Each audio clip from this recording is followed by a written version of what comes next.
mace in ba ke ba a zuciyata. Sanki sanya sukuni ya shiga sassan jini da hanta. Ban san rai zan baki a duniya inda har za ki huta. Duk madari na zuciya burin da take ta baki gata.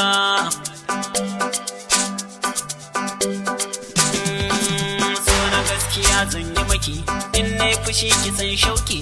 Ke sarauniya mai mulki kauna da zuciya na baki. Taka a hankali yar kirki bayan ado kin dau maki. Da kin wuce ana kallon ki yanayin salon kina sa shauki. Tauraruwa cikin yan mata ne ke kadai na kewa baiti. Yar budurwa ta ke ce haske na rayuwata.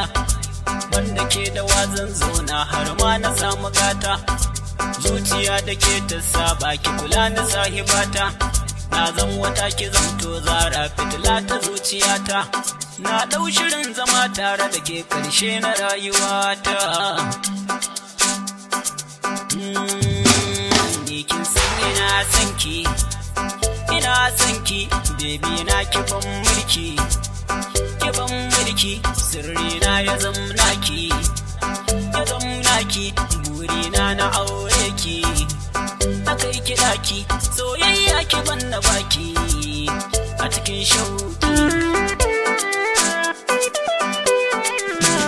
Ni ba a san kina yi dace, kan kaunar kina makance, samu na kina sarace, na zamto abun kwatance, ko a samari na yi zarce, har a gari ana ta zance, ni na yarda na amince, ke a gare ni fitila ce, cikar buri na rayuwa mi aure shi ne farin cikin mu.